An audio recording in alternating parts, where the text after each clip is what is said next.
Okay, good morning, everyone. Man, Okay, I welcome all of you to a new day. Thank God today is Friday. Okay, we'll continue our book reading, Advanced Selling Strategy by Brian Tracy. We are still in chapter 3, which says Personal Strategy Planning for Sales Professional. And we're done with company analysis. Today, we'll start with marketing analysis or market analysis. Page 109, still on chapter 3. Said all strategy is ultimately market strategy.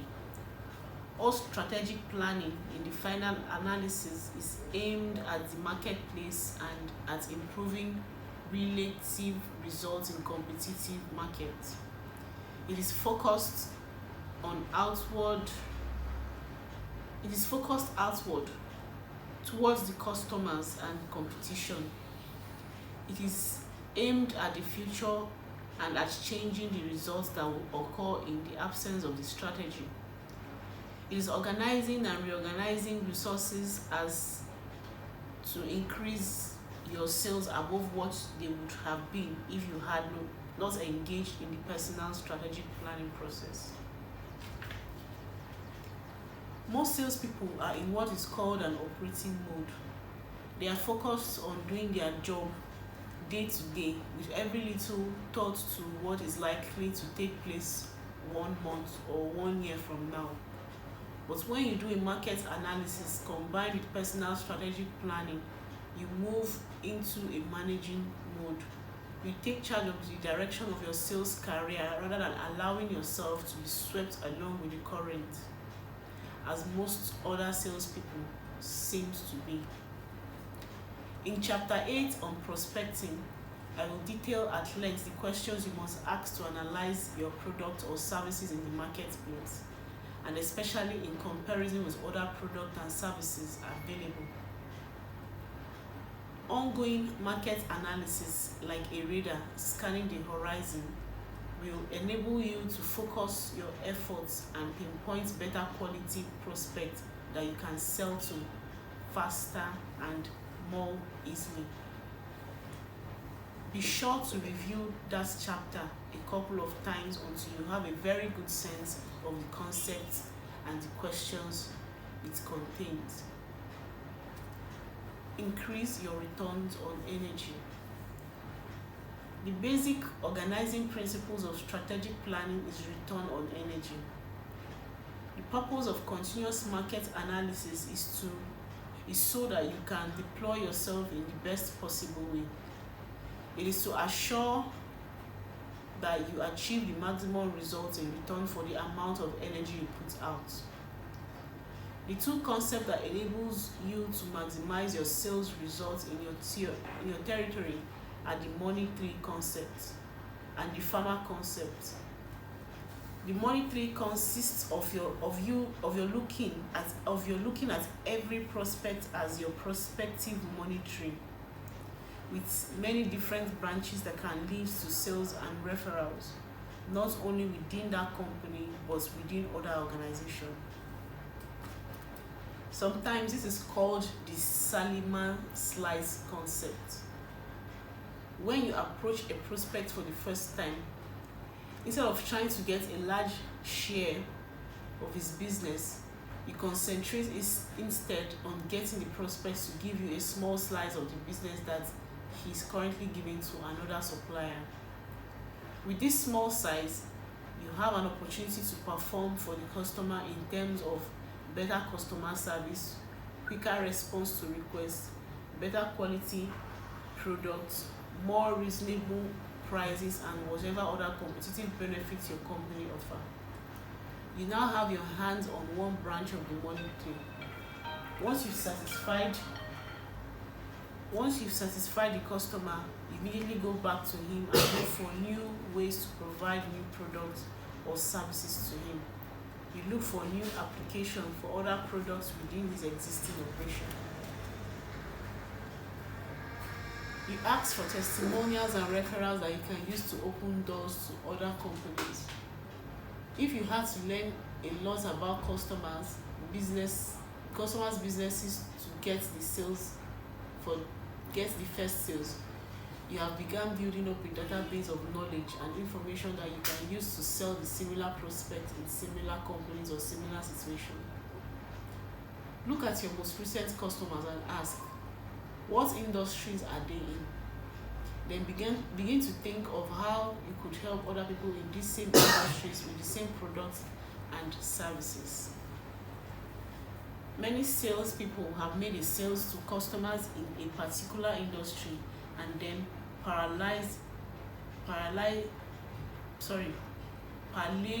that sale into an entire sales career. A friend of mine was an accountant who helped doctors set up their bookkeeping and accounting system. Because there was nothing else on the market, he developed a computer program to automate patient records and bills. For his computer program to work, each doctor's office required a certain configuration of computers, terminals, other software, printer, forms, and a variety of other items. It took him almost a year to put together the combination of products that his client requires to run his office effectively. His first customers reported improvements in their billing and office operation almost immediately.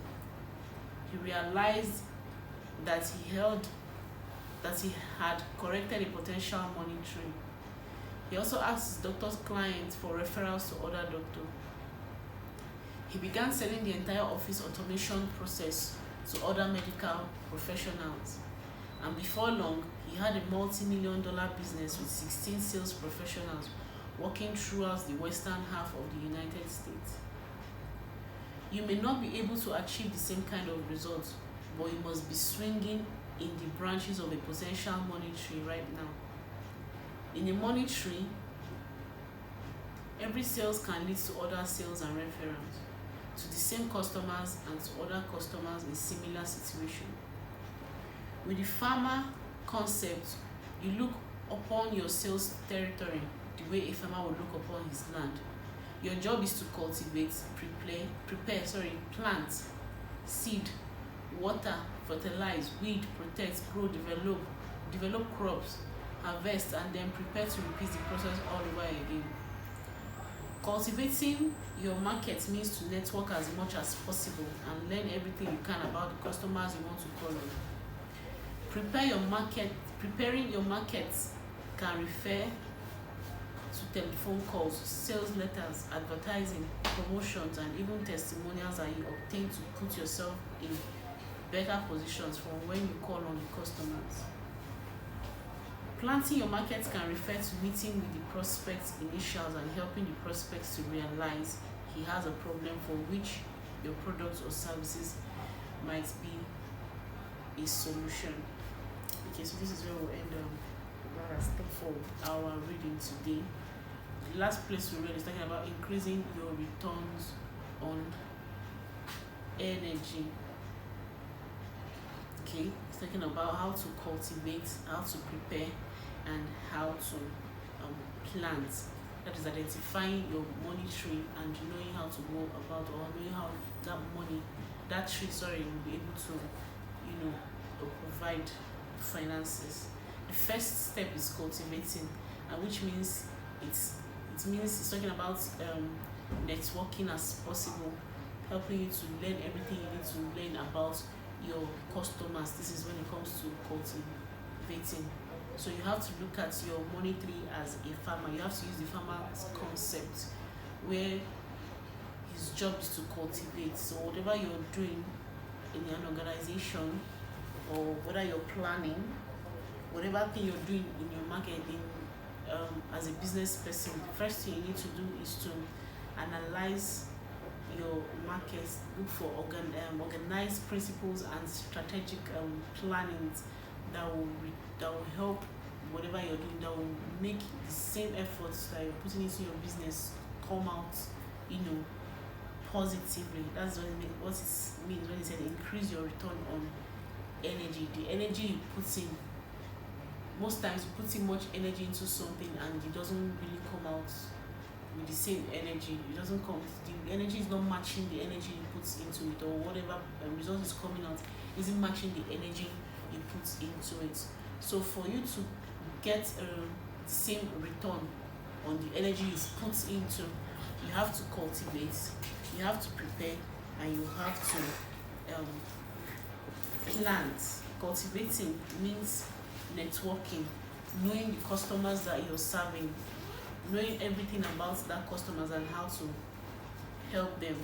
Then preparing refers to telephone calls, sales letters, advertising, promotion, and even testimonials that obtains to put yourself in a better position for when you call on your customers. So prepare what you're going to tell your customers, prepare how you're going to speak to your customers, what testimonies you're going to give to your customers. Look for a better position or a better way to talk to your customers. Then planting, it refers to meeting with the prospect's initials and helping the prospect realize he or she has a problem. So this is where you meet your customers and help them realize that they have a problem and they have and you also have a solution to their problem. So this is where we stop for. Thank you.